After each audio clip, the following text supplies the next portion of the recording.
Amém.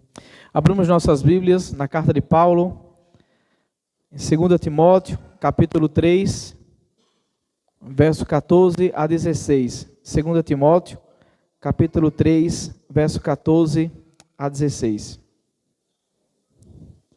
Hoje nós iremos ter, de fato, um sermão temático e não expositivo, como de costume, devido à série. Então, estarei saindo da minha zona de conforto. E os irmãos, da mesma forma, de estar ouvindo o sermão expositivo toda semana. Mas isso é bom para a nossa dieta espiritual. Entendamos dessa forma. 2 Timóteo, capítulo 3, verso 14, até o verso de número 16. Nós vimos no primeiro domingo desta série sobre discipulado para a glória de Deus, quem deve discipular. E nós chegamos à conclusão, na primeira pregação, que todos devem discipular. Olhando para a grande comissão em Mateus capítulo 28, este não é apenas um papel do pastor, mas é um papel em que toda a igreja deve estar envolvida e engajada no discipulado. Depois, nós vimos no segundo domingo qual é o objetivo do discipulado. E segundo a carta de Paulo, ele escrevendo aos Colossenses, nós vimos pelo menos dois objetivos do discipulado. Nós temos o primeiro objetivo do discipulado, apresentar todo homem perfeito em Cristo Jesus. E segundo, fazer com que todo homem conheça o mistério de Deus, Cristo Jesus. Hoje, nós vamos entender melhor qual é o conteúdo do discipulado. Então, primeiro, quem deve discipular? O objetivo do discipulado e hoje, qual o conteúdo do discipulado. E como ponto de partida, nós vamos ver mais ou menos um pouco do que nesse discípulo é visto em todo esse discipulado, tanto da parte de Paulo, como da parte da mãe e da avó de Timóteo. Vai ser importante para a gente avaliar um pouco nesse sentido. Então, leiamos juntos para começar, 2 Timóteo, capítulo 3, do verso 14 até o verso 16. Diz assim o texto sagrado: Quanto a você, porém, permaneça nas coisas que aprendeu e das quais tem convicções, pois você sabe de quem aprendeu. Porque desde criança você conhece as sagradas letras, que são capazes de torná-lo sábio para a salvação mediante a fé em Cristo Jesus. Toda a Escritura é inspirada por Deus e útil para o ensino, para a repreensão, para a correção e para a instrução na justiça, para que o homem de Deus seja apto e plenamente preparado para toda boa obra. Oremos mais uma vez ao nosso Deus. Senhor, nós queremos pedir o Teu auxílio, o auxílio do Teu Espírito Santo nesta noite. Ilumine as nossas mentes e abra os nossos corações. Se existe algum coração endurecido por conta do pecado, por conta da nossa insensibilidade, te pedimos e te rogamos que amoleça tais corações. Porque todos nós precisamos desse alimento para sobreviver diante de Ti. E como o Senhor é a única fonte de água viva, não temos outro meio para recorrer senão a Ti. Por isso, fale conosco nessa noite e nos habilite a praticar aquilo que nós vamos ouvir. Essa é a nossa oração em nome de Cristo Jesus. Amém. Essa é a segunda carta de Paulo a Timóteo. E quando Paulo manda essa carta a Timóteo, Timóteo está pastoreando a igreja em Éfeso.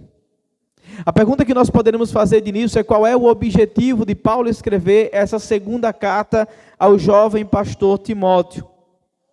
Nessa segunda carta nós temos praticamente as suas últimas vontades. O seu testamento à igreja. Charles Erdman, ele diz que essa é a mais pessoal das cartas pastorais.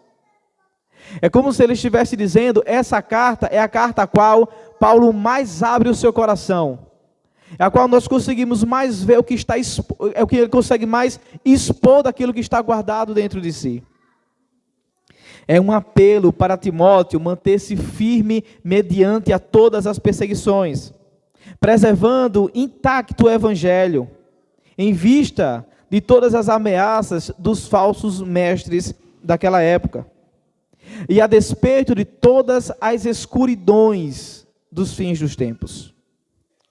Timóteo, como falei, é um bom exemplo de alguém que foi discipulado. Ele era filho de uma crente judia e de um pai grego.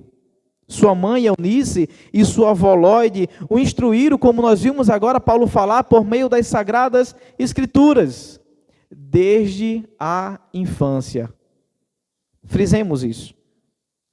Timóteo bebeu leite da piedade desde o alvorecer da vida. Timóteo bebeu leite da piedade desde o alvorecer da vida. Conheceu Paulo na primeira viagem missionária do apóstolo e tornou-se então seu companheiro de jornada, a partir da sua seguinte viagem missionária. Embora, irmãos, Timóteo tenha sido criado sob a influência espiritual da sua mãe e influência espiritual também da sua avó, Paulo foi um instrumento de Deus para a sua salvação. Não é à toa que Paulo o chama de verdadeiro filho na fé e amado filho, ou depois, filho amado e fiel no Senhor. Vejam o papel importante do discipulado. A sua mãe, a sua avó e Paulo. Esse verdadeiro discípulo de Jesus, ensinado e instruído por Paulo, teve sua vida marcada por alguém que, por meio do discipulado, o conduziu com toda certeza a amar mais a Deus, a querer mais a Deus. E é justamente o que lhe é ensinado, todo o conteúdo que lhe é passado desde a infância, que lhe torna esse exímio discípulo de Cristo Jesus. Este homem piedoso, este pastor exemplar. Porque, afinal de contas, todos nós sabemos que o alimento que nós recebemos e por meio dele praticamos, dita nosso compromisso e o amor que temos para com Deus. Nesse caso, então, nós podemos afirmar que o conteúdo do discipulado deve conduzir crentes a amarem mais a Deus. O conteúdo do discipulado deve conduzir crentes a amarem mais a Deus. E quais devem ser, então, os conteúdos que nós podemos abordar no discipulado? Em primeiro lugar, e de maneira muito óbvia, sem dúvida, as Escrituras, como nós acabamos de ler. Paulo inicia o capítulo 3 relatando o perigo dos últimos dias. E quando Paulo começa o capítulo 3 abordando os perigos dos últimos dias, se os irmãos lerem depois em casa, nós não vamos ler hoje, Paulo aborda justamente alguns homens que nos últimos dias serão amantes do dinheiro. Paulo aborda homens que são arrogantes, zombadores de Deus, desobedientes aos pais, caluniadores, imprudentes, amantes do prazer. E uma coisa interessante, ele aborda homens que são religiosos na aparência, mas que rejeitam o poder que pode lhe dar devoção diante de Deus. Contra tudo isso, contra todas essas impurezas do final dos tempos, Paulo alerta a Timóteo: fique longe de gente assim. Esse é o primeiro alerta de Paulo a Timóteo: fique longe de gente assim. Depois ele continua ainda no capítulo 3, do verso 5 até o verso 9, relatando que existem falsos mestres que se infiltraram nas casas de mulheres vulneráveis e conquistaram suas confianças. Então Paulo vai comparar esses falsos mestres que, procurando mulheres vulneráveis, ganham sua confiança a fim de enganá-las. Ele compara com Janes e Jambres, que tinham uma mente totalmente depravada e se opuseram a Moisés. Sua sentença contra os falsos mestres, falando para Timóteo, é: eles não irão muito longe. 1 Timóteo, fique longe destes, que nos fins dos tempos serão homens perversos. Agora Timóteo olha para os falsos mestres e perceba, eles não irão muito longe. Então, depois de Paulo relatar os perigos dos últimos dias e de todas as suas implicações, ele alerta Timóteo para a sua postura diante de tudo isso. Se haverão homens arrogantes, amantes do dinheiro, amantes do mundo, homens que rejeitarão o poder que pode lhes aperfeiçoar a devoção diante de Deus, homens que são falsos mestres, se há essas pessoas aí nos últimos dias, qual a postura de Timóteo diante disso? Como Timóteo, como discípulo amado, deveria se comportar? Leiamos novamente, a partir do verso 14. Você, porém, deve permanecer fiel àquilo que lhe foi ensinado. Sabe que é a verdade, pois conheceu aqueles de quem aprendeu. Desde a infância lhe foram ensinadas as sagradas escrituras, que lhe deram sabedoria para receber a salvação que vem pela fé em Cristo Jesus. Toda a escritura é inspirada por Deus e útil para nos ensinar o que é verdadeiro e para nos fazer perceber o que não está em ordem em nossa vida. Ela nos corrige quando erramos e nos ensina a fazer o que é certo. Deus a usa para preparar e capacitar o seu povo para toda boa obra. O nosso foco do texto, como não é um sermão expositivo, mas temático, nós temos um objetivo. O nosso foco estará principalmente do verso 16 até o verso 17. Para que Timóteo enfrentasse os tempos difíceis. E não somente os tempos difíceis e suas ramificações. A perversidade dos homens. Timóteo deveria ser fiel àquilo que lhe foi ensinado desde a sua infância. Porque segundo Paulo, o que lhe foi ensinado desde a sua infância era a verdade absoluta, e não a mentira ou a verdade relativa dos falsos mestres, não a mentira relativa ou a verdade relativa dos crentes que se perderam no fim dos tempos. Timóteo deveria se apegar à verdade que aprendeu desde o princípio. Essa verdade lhes foi ensinada desde a sua infância, e por meio dela ele recebeu e possuiu a sabedoria para então ser despertado para a salvação e ter fé em Cristo Jesus. O que é que lhe foi ensinado? As sagradas escrituras. Que segundo Paulo, em primeiro lugar, as sagradas escrituras são inspiradas por Deus. A escritura é inspirada por Deus. Nesse caso, olhando para as escrituras como algo inspirado por Deus, nós não temos o entendimento que ela foi tirada de um pensamento profundo humano, mas totalmente da revelação divina.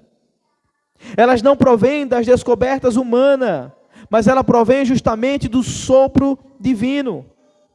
Toda a autoridade das escrituras depende exclusivamente da sua originalidade divina.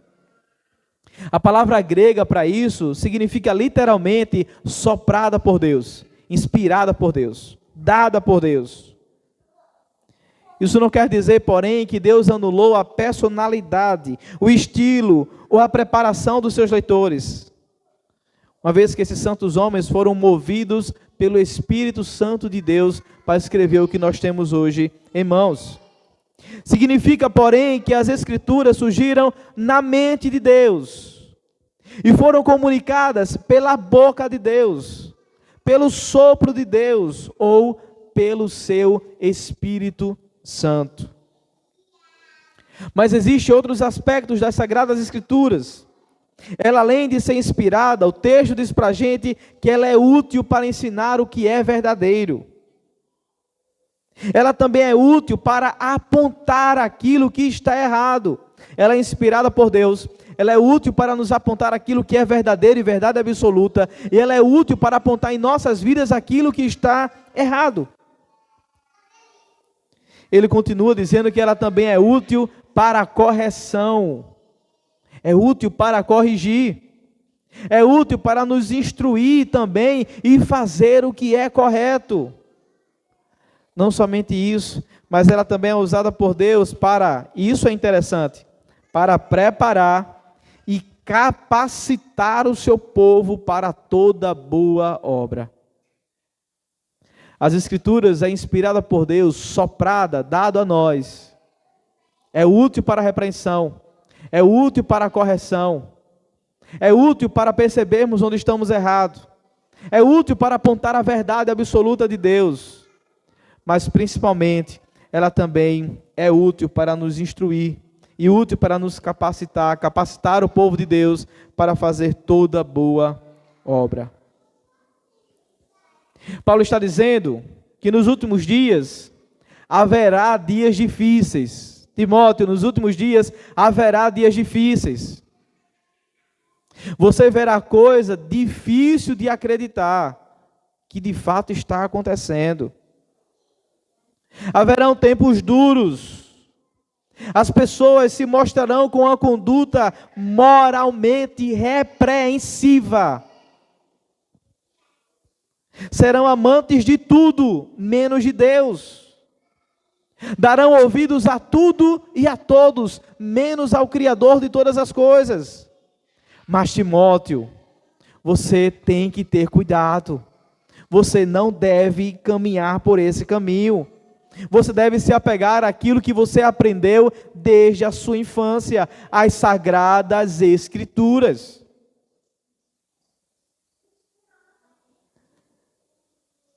Eles vão se veredar nesse caminho. Eles até vão se perder nesse caminho. Tu, porém, permanece naquilo que te foi ensinado. Tu, porém, permanece naquilo que te foi ensinado. Há um movimento muito grande, irmãos, nos nossos dias, e um distanciamento das Sagradas Escrituras no nosso meio. E não obstante, nos tempos em que nós mais temos livros teológicos, evangélicos traduzidos, há dezenas e milhares de Bíblias de estudo. Mas o que é que nós encontramos nos dias de hoje? Uma geração analfabeta biblicamente. Crentes sem nenhuma firmeza no Evangelho. Rasos, superficiais e distante da palavra de Deus. De maneira simples, crentes que sequer param mais para decorar um texto bíblico, para aplicar a sua vida e guardar no coração. Não examinam mais a palavra de Deus, não têm raízes nela e nem têm compromisso com ela. Por vezes, a luz interior é mais importante que a palavra revelada, a experiência é mais importante do que a verdade. As pessoas buscam salvação, mas não buscam o Salvador. Querem as bênçãos, mas não o abençoador. Querem as dádivas, mas não querem compromisso com Ele. Por isso, tais homens são egoístas, gananciosos, sem domínio de si, implacáveis, caluniadores, cruéis, traidores, atrevidos, inimigos do bem, blasfemadores, ingratos, irreverentes, homens mais amigos dos prazeres do que de Deus, desobedientes aos pais, desafeiçoados e amantes do dinheiro. Qual legenda para essa foto no feed da vida? Qual a legenda? A legenda seria: homens distantes das Escrituras são apáticos a Deus. Homens distantes das Escrituras são apáticos a Deus. Nós, porém, devemos permanecer firmes naquilo que nos foi ensinado. E não somente nós devemos permanecer firmes naquilo que nos foi ensinado, nas Escrituras que nós temos acesso, mas nós também devemos exercer o papel de Lloyd e o papel de Eunice e o papel de Paulo. Esses três irmãos foram fundamentais na vida deste homem de Deus, deste homem piedoso, que é pastor jovem. Três pessoas fundamentais: a mãe, a avó e o apóstolo Paulo. Fundamentais. Nós devemos também ser Lloyd da vida, Eunice da vida e Paulo na vida, de todos aqueles que estão à nossa volta. Devemos então, irmãos, primeiro usar as Escrituras para a nossa edificação, para a promoção da nossa piedade. Depois disso, usar as Escrituras para o bem do coração daqueles que estão à nossa volta, para a vida do discipulando. Porque firmados no que a palavra de Deus diz, nós estamos capacitando crentes a vencerem o pós-modernismo, o mudanismo e todas as mentiras oferecidas por este século astuto. O mundo não está de brincadeira, o mundanismo não está de brincadeira e Satanás não está brincando. Há muitas guerras que temos perdido, porque temos nos acovardado, porque não temos, irmãos, manuseado a nossa espada. Temos perdido guerras, porque não temos manuseado a nossa espada. Como diz a música de Oficina G3, já entramos na batalha derrotados. É isso que tem acontecido. As Escrituras são palavra de Deus, inspirada por Deus, e tem a finalidade com resultados perpétuos. Ensinada a Timóteo por sua mãe, por sua avó, ela fez com que ele abrisse seus olhos espirituais. Ensinada por Paulo, ele fez com que ele permanecesse firme na fé, em contraponto com todos os perigos do fim dos tempos. E ensinada a todos nós hoje, ela, as Escrituras inspiradas por Deus, relembra que somos totalmente vulneráveis nesse mundo que é perdido e astuto, e que nós precisamos urgentemente uns dos outros, ensinando, corrigindo, exortando e consolando uns aos outros. É urgente. Esta foi uma mensagem de Paulo a Timóteo, urgente, enérgica.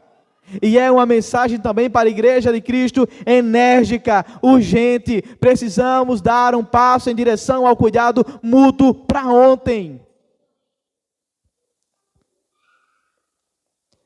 A reforma, como todos nós sabemos, como bons reformados, foi um retorno às Escrituras.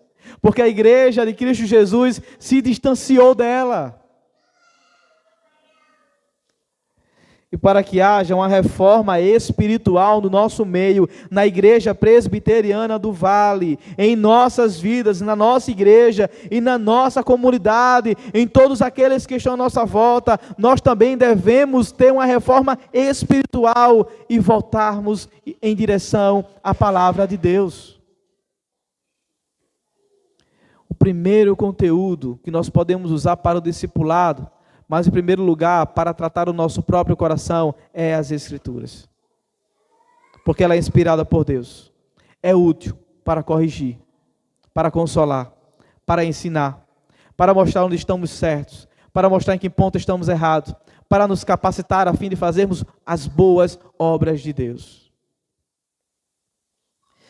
Estamos estudando que o conteúdo do discipulado deve conduzir os crentes a amarem mais a Deus. E vimos que, em primeiro lugar, o primeiro conteúdo deve ser as Escrituras. Veremos agora aqui, em segundo lugar, que o segundo conteúdo que nós podemos usar no discipulado são as leis e os mandamentos. Abra comigo agora no Antigo Testamento, Deuteronômio, capítulo 6, do verso 1 até o verso de número 9. Deuteronômio, capítulo 6, do verso 1 até o verso de número 9.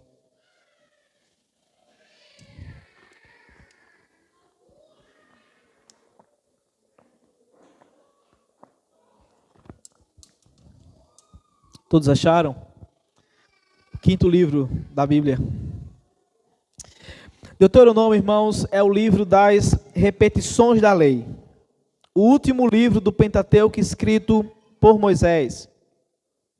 Como estudamos na quarta-feira retrasada, no OICA que nós fizemos, e hoje os irmãos vão se identificar um pouco com o que a gente estudou ali, parte daquilo está aqui no sermão. O povo está prestes a entrar na terra prometida, mas essa geração que estava para entrar na terra prometida é os filhos dos pais que pereceram no deserto. É um novo povo. E Moisés agora vai relembrar as leis do Senhor para eles. Para quê? Para que eles sejam habilitados a amar ao Senhor na terra que o Senhor está prestes a entregar em suas mãos. O que é exigido, e a mensagem central de todo o livro de Deuteronômio é um amor leal, é o requisito essencial para a prosperidade e permanência na terra prometida. A mensagem central do livro de Deuteronômio é essa. O povo deveria ter um amor leal e o requisito essencial para a prosperidade e a permanência na terra prometida. É justamente o que nós vamos encontrar no capítulo 6. Moisés dará para este povo diretrizes para que todo o povo ame a Deus de todo o coração e com todas as suas forças. Não somente isso, mas para que esse povo também amasse a Deus obedecendo a Deus. Ao habitarem na terra dada por Deus, eles deveriam ter um comportamento de obediência e se mostrar como uma nação civilizada. Era assim que esse povo deveria se comportar. Vejamos então a dinâmica do texto e tudo o que foi exigido do povo daquela época e tudo o que será exigido de nós hoje que estamos prestes a entrar na Nova Jerusalém. Veja comigo do verso 1 até o verso número 9, vamos fazer novamente uma leitura corrida do texto. Esta é a lei, isto é, os decretos e as ordenanças que o Senhor, o seu Deus, ordenou que eu ensinasse a você, para que vocês cumpram na terra para a qual estão indo, para dela tomar posse. Desse modo vocês, seus filhos e seus netos temerão o Senhor, o seu Deus, e obedecerão a todos os seus decretos e mandamentos que eu lhe ordeno, todos os dias da sua vida, para que tenham vida longa. Ouça e obedeça, ó Israel, assim tudo lhe irá bem, e você será muito numeroso numa terra onde há leite e mel, com fartura, como prometeu o Senhor, o Deus dos seus antepassados. Ouça, ó Israel, o Senhor, o nosso Deus, é o único Senhor. Ame o Senhor, o seu Deus, de todo o seu coração, de toda a sua alma e de todas as suas forças. Que todas estas palavras que hoje lhe ordeno estejam em seu coração. Ensine-as com persistência a seus filhos.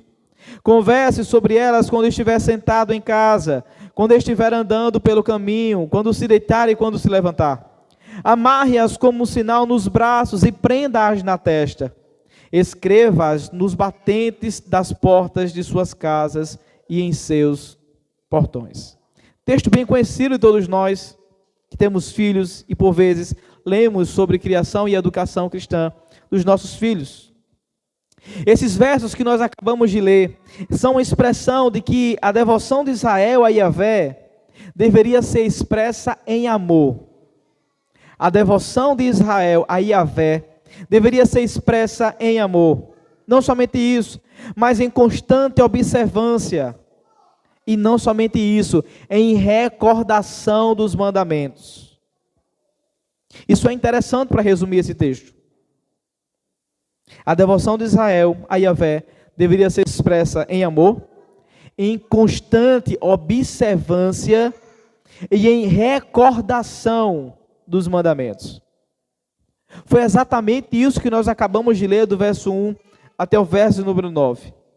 Nesse texto que nós acabamos de ler, nós podemos achar alguns tesouros, se fizermos algumas perguntas. Podemos encontrar alguns destaques preciosos que passaram das nossas vidas, lendo assim de uma vez. A primeira pergunta que nós podemos fazer ao texto é o que deve ser ensinado.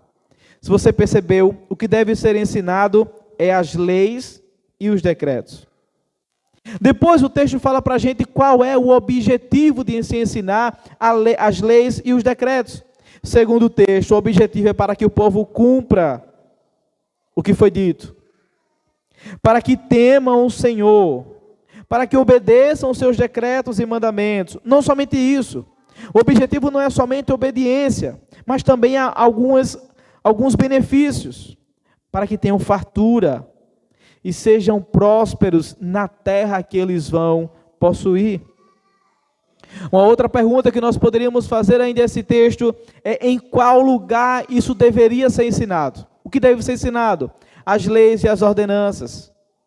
Qual o objetivo? Para que eles obedeçam, para que eles sejam prósperos. Em qual lugar isso deveria ser ensinado? O texto diz para a gente que isso deve ser ensinado sentado em casa, andando pelo caminho, quando se deitar ou quando se levantar. Qual é o método Qual é o método utilizado no texto para memorização, para internalização das leis, das ordenanças e dos decretos? O método que deve ser usado está no texto. Ele diz: amarre nos braços e prenda na testa. Escreva nos batentes e nos portões. É o método da visibilidade. Quem estuda para concurso tem post-it que se chama, né? Geralmente coloca algumas resoluções em post-its e colocam na geladeira para lembrar de alguma coisa, colocam no quarto quando vão deitar, colocam no escritório para ler, para ficar lembrando. Lembrando de leis, lembrando de definições, lembrando de objetivos. É esse o método. E quando isso deveria ser feito? Segundo o texto, qual era a periodicidade disso? Sempre. O tempo todo. As leis, as ordenanças deveriam ser ensinadas o tempo todo. Aonde? Sentado, caminhando, andando. Em qualquer lugar. E quem é o professor? Quem é o professor nesse texto? Deus ensina Moisés. Moisés ensina o povo. E os pais ensinam os filhos. Deus passa as leis para Moisés. Moisés ensina o povo. E os pais ensinam os seus filhos. Nesse caso, todos são alunos ou discípulos de alguém, exceto Deus. Mas qual é o objetivo maior dessa porção? Qual é o objetivo de aprender, de guardar, de cumprir os mandamentos? Está no cerne do texto. O Senhor, o nosso Deus, é o único Senhor. O Senhor, o nosso Deus, é o único Senhor. Por isso, ame o Senhor, o seu Deus, de todo o seu coração, de toda a sua alma e de todas as suas forças. Aprender as leis, decorar as leis, memorizar as leis, ensinar as leis, ensinar os decretos de Deus, é importante para que eu e você amemos mais o Senhor com todo o nosso coração, com toda a nossa alma e com todas as nossas forças. O mandamento de amar é central, porque todo o livro se refere justamente a uma renovação da aliança do povo de Deus para com o seu povo. E embora essa renovação demandasse obediência, essa obediência, no caso, só era possível quando fosse uma resposta de amor para Deus, que tirou o seu povo do Egito, e agora estava lhes colocando numa terra que mana leite e mel.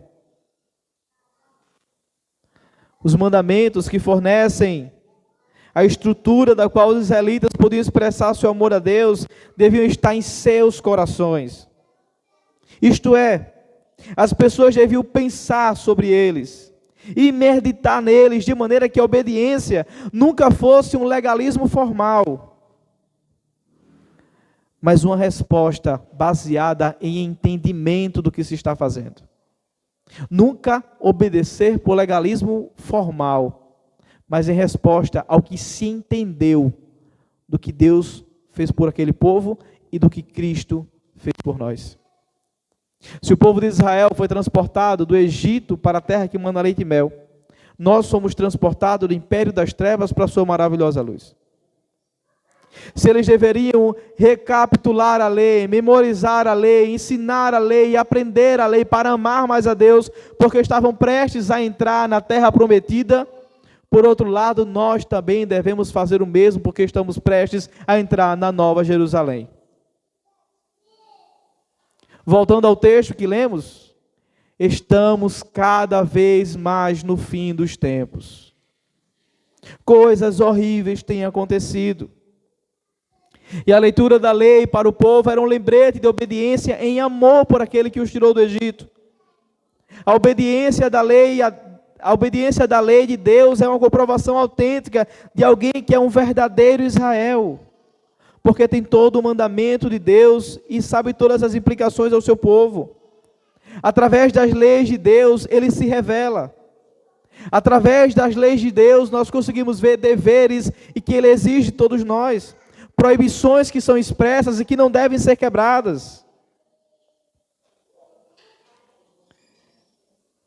Então veja, as leis que vista por muitos, como uma imposição pesada da parte de Deus, e pouco estudada por nós,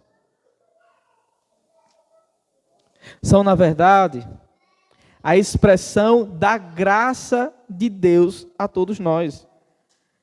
Lei e graça andam lado a lado. Lei e graça andam lado a lado. Quem de nós pode se olhar no espelho, o espelho dos 10 mandamentos, ver todas as leis, todos os mandamentos, e agradecer porque cumpre todos eles? Quem de nós é tão sabichão que poderia olhar para o espelho dos 10 mandamentos e dizer: eu posso cumprir toda a lei de Deus? Quem de nós pode olhar para o espelho dos 10 mandamentos e por causa do seu cumprimento se achar mais santo? Ninguém. Muito pelo contrário, quando olhamos para a lei de Deus, ela justamente nos constrange. Ela mostra para a gente que todos os dias somos transgressores. Violamos as leis e os mandamentos de Deus. Mas também nos mostra o quanto somos perdoados por causa de Cristo Jesus. Por isso, a importância em ter as leis e os mandamentos como conteúdo central no discipulado. Todos os que nos rodeiam precisam se aprofundarem também nos mandamentos do Senhor. Nossos filhos precisam crescer sabendo quem era o nosso Deus, quais são os seus mandamentos para o seu povo, o que Ele ordena, o que Ele proíbe, o que Ele exige e o que não deve ser quebrado.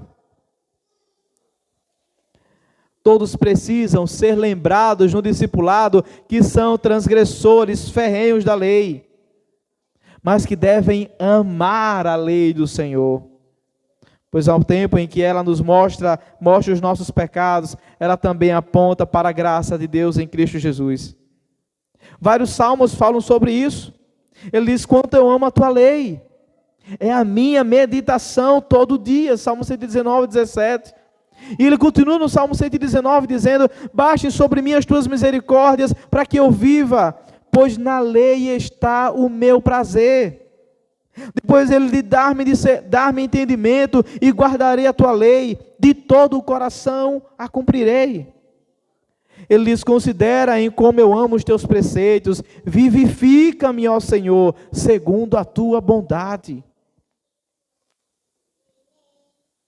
Eis um desafio, amarmos as leis do Senhor e observarmos os seus mandamentos. E não de maneira moralista, legalista, formal, mas com um completo entendimento do que Cristo fez por nós. Como podemos então discipular ensinando a lei e os mandamentos? Primeiro, não desassociando a lei da graça. Caso contrário, nós seremos discipuladores moralistas. Segundo, tendo em mente que todo o ensino é para que o discipulando conheça mais o seu Deus e os seus desejos sejam mais aperfeiçoados pelo Deus que o salvou em Cristo. E em terceiro lugar, apontando que toda a obediência foi cumprida justamente em Cristo Jesus, que seremos falhos, que fracassaremos, que iremos transgredir a lei, mas que no final de tudo, Cristo cumpriu tudo em nosso lugar. Nós obedecemos porque fomos salvos, e não para sermos salvos. Por causa disso, há uma disposição por meio do Espírito que agora nos habilita a andar em direção ao cumprimento dos mandamentos de Deus, a obedecer ao Senhor, não para habitar a terra prometida, mas porque pela fé já estamos na terra prometida. E é isso que nos motiva a agradar o Senhor, a obedecer ao Senhor, a amar os seus mandamentos, a ter zelo pelos seus mandamentos. O discipulado deve ter conteúdos com o objetivo de direcionar o povo de Deus a amar mais a Deus verdadeiramente. Moisés estava preparando aquela geração para entrarem na terra, sem se esquecerem quem é o seu Deus.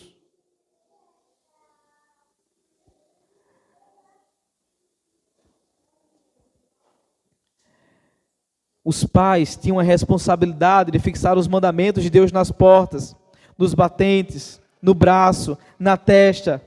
Deveriam falar com os seus filhos sentados ou andando. Seja onde fosse, seja o que estivessem fazendo, deveria haver uma repetição contínua da lei de Deus, para que ninguém viesse se esquecer quem era Yahvé, o Deus que salva, o Deus pactual. Eis a nossa responsabilidade também no discipulado, em casa, com nossos filhos, mas não somente com os nossos filhos, mas com toda a igreja. Nós somos responsáveis para equipar os santos, até que os portões da Nova Jerusalém se abram. Todos nós somos responsáveis para equipar os santos, até que os portões da Nova Jerusalém se abram. Estamos estudando que o conteúdo do discipulado deve conduzir os crentes a amar mais a Deus, e vimos em primeiro lugar que o primeiro conteúdo deve ser as Escrituras. Em segundo lugar, que o segundo conteúdo deve ser as leis e os mandamentos. E em terceiro lugar, o terceiro conteúdo deve ser a doutrina dos apóstolos. Volte agora para Timóteo novamente, capítulo 4, do verso 1 até o verso de número 4. Timóteo 4, do 1 ao 4.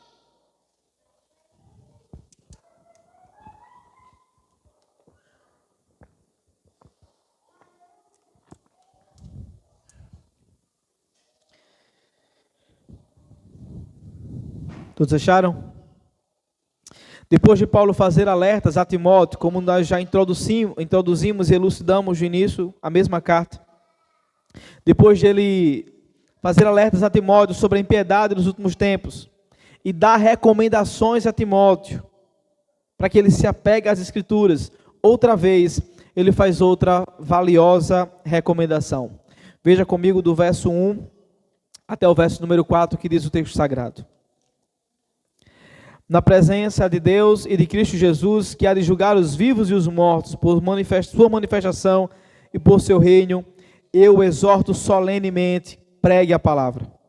Esteja preparado a tempo e fora de tempo. Repreenda, corrija, exorte com toda paciência e doutrina. Perdão, irmãos, até o verso número 2. Até aqui.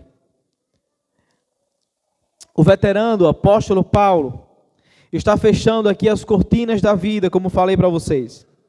Ele está no corredor da morte, caminhando para o martírio. Mas antes de partir, ele passa o bastão para Timóteo, o bastão do Evangelho. Transfere sobre ele essa solene incumbência. O momento é tenso, é sério. E Paulo deseja que Timóteo reconheça a importância desse momento, a importância daquilo que ele está falando.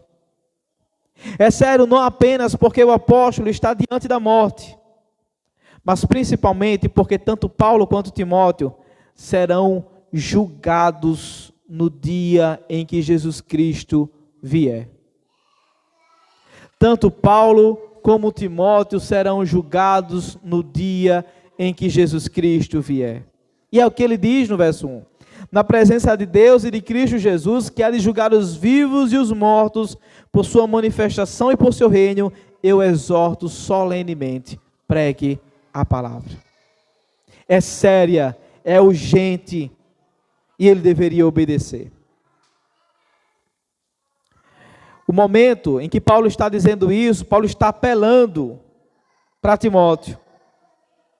Que Timóteo deveria fazer isso, Timóteo deveria pregar a palavra, repreendendo, corrigindo e exortando e tendo toda paciência e doutrina. Corrija, exorte, repreenda com toda paciência e doutrina. Paulo dá ordem a Timóteo perante Cristo Jesus. E eu concordo com John Stott quando ele diz que o mais forte de todos os incentivos à fidelidade é saber que a ordem foi dada por Deus. Isso é interessante. Ele diz que o mais forte de todos os incentivos à fidelidade é saber que essa ordem foi dada por Deus. Basta, no caso, a Timóteo saber que ele é servo do Altíssimo e embaixador de Cristo Jesus. E recebendo a ordem direta de Deus, este deveria cumprir cabalmente. Pregue a palavra.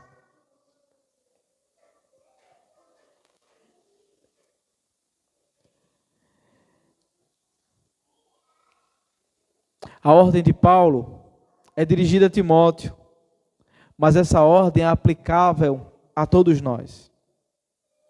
Ela não é somente a um chamado de alguém que está no ministério pastoral ou no ministério específico evangelístico, mas essa aplicação de Paulo a Timóteo é aplicada de maneira geral.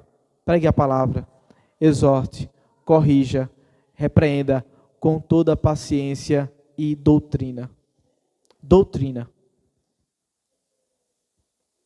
Eis um dos alimentos mais sólidos que os cristãos deveriam se apegar. A essência da ordem é pregue a palavra. Paulo não precisa especificar mais nada, pois Timóteo saberá de imediato que o apóstolo se refere justamente ao corpo de doutrina que ele ouviu dele até agora. E que agora ele está carregando para transmitir a todos os outros. A mesma ordem é dada a todas as eras. Nós não temos a liberdade de inventar a nossa própria mensagem, mas apenas de comunicar a palavra que Deus falou. A palavra que Deus falou. E que agora destinou a sua igreja como um depósito sagrado. Deus falou sua palavra, e nós temos nela a doutrina dos apóstolos. Ele deixou com a sua igreja, que é esse depósito sagrado, mas que não fica guardada no depósito. Ela é utilizada, ela é transferida, ela é dada, ela é doada. Pregue a palavra. Para Van Hose, fazer discípulos é ensinar as pessoas como se tornarem biblicamente educadas, para que sejam habitantes e representantes eficientes da cidade de Deus e vivam a cidadania do Evangelho. Em outras palavras, e em resumo, Van Hose está dizendo que o discipulado serve para que sejamos cidadãos dos céus, representando Cristo Jesus nesse mundo. Então, quer nossa pregação se destine primeiramente a repreender, corrigir ou exortar, deve ser um ministério doutrinário. A doutrina dos apóstolos é muito importante e precisa ser ensinada com mais severidade, com mais constância. Ainda mais porque temos nos aproximado do fim. É certo que nós precisamos discipular com leite materno, sim. Depois é certo que nós precisamos discipular com alimento mais sólido. Mas chega uma hora que todos nós, como crentes, precisamos cavar mais fundo. Precisamos sair da superfície e mergulhar um pouco mais no conhecimento das verdades de Deus, a fim de conhecermos mais a Deus e, como nosso objetivo, a fim de amarmos mais a Deus, a fim de que outros também descubram esses tesouros profundos do conhecimento de Deus. A doutrina é importante para que possamos responder, por exemplo, perguntas das quais Jesus fez aos seus discípulos: quem dizem que eu sou? Lembre-se que eu sempre estou enfatizando em que pé da fé nós estamos. Se somos neófitos, se já estamos no leite, se já estamos no alimento mais sólido, ou se já estamos no aprofundamento a fim de capacitar outras pessoas. Maturidade. Em que ponto da fé estamos? E isso é importante, Porque se estamos na maturidade, se não somos mais neófitos, se não somos mais novos convertidos, se nós já temos alimento sólido, e eu acredito que 90% de nós temos alimento sólido, então nós estamos na fase da maturidade, ou deveríamos estar na fase da maturidade. Estando então na fase da maturidade, todos nós deveríamos ser capazes de responder perguntas das quais Jesus fez para os seus discípulos: quem dizem que eu sou? E a doutrina cristã, a doutrina dos apóstolos, dão respostas justamente sobre esse discurso. Primeiro, que ele é o Cristo. Então nós teremos que estudar um pouco da doutrina da cristologia. Que ele teve que sofrer a martirologia, doutrina do pecado. Com a sua morte na cruz, ele revelou salvação, expiação. Como nos comportamos nos relacionamentos a partir disso, pneumatologia, doutrina do Espírito Santo. Como nos beneficiamos da sua morte no futuro, soterologia, doutrina da salvação. Como o Espírito forma a primícia dessa nova criação em nós, eclesiologia, a igreja. E o que acontecerá quando Jesus Cristo voltar? Escatologia. Precisamos, em primeiro lugar, nos aprofundar nesses assuntos. Perceba que nos 3 pontos eu estou falando primeiro para que a gente corramos atrás de tais coisas. Corramos nos aproximar das Escrituras. Corramos para nos aproximar das leis e dos mandamentos e amá-los. E agora corramos também a fim de sermos capazes de responder acerca de quem é Cristo Jesus de maneira mais profunda, com a doutrina bíblica.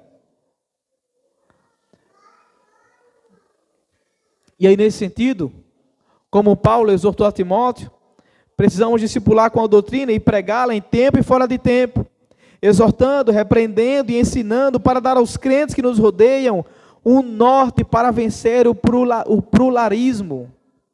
Pluralismo. Vai sair, não diz. As diversidades de ideias, diversidades de verdades. Porque frente à ideia de que Jesus é o caminho, a verdade e a vida, há uma oposição dizendo que não, que Jesus não é o caminho, a verdade e a vida. Mas que Nossa Senhora é a mediadora entre Deus e os homens. Frente à verdade de que o Evangelho é a única verdade absoluta, os pais da igreja estão ressurgindo das tumbas como os grandes salvadores da pátria e da salvação. Como iremos responder aos católicos apostólicos romanos que estão famintos lendo história patrística? Como vamos responder?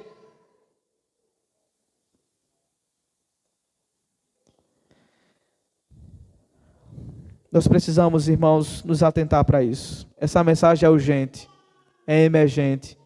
E precisamos dar um passo sério em direção a conhecer o nosso Deus.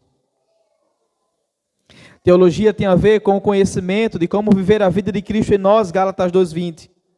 Tem a ver com a vida que inclui a sabedoria cruciforme, 1 Coríntios 2:2. Tem a ver com viver o poder da ressurreição, Filipenses 3:10. Um fato.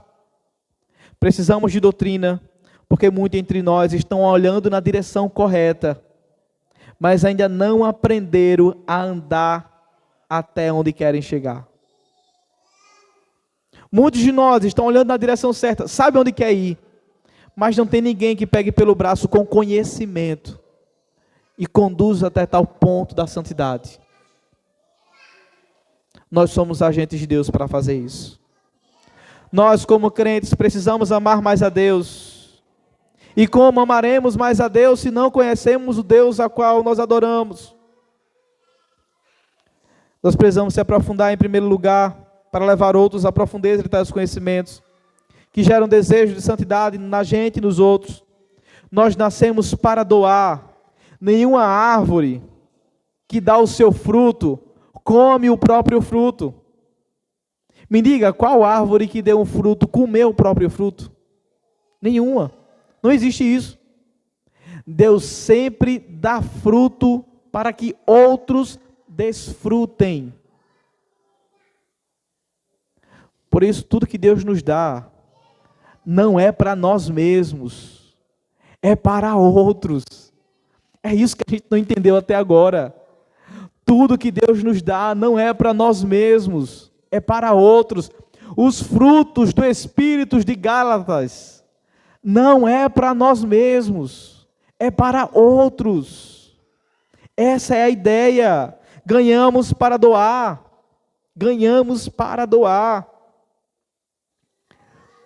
Para concluir, a minha pergunta é: qual é o nosso papel nisso tudo?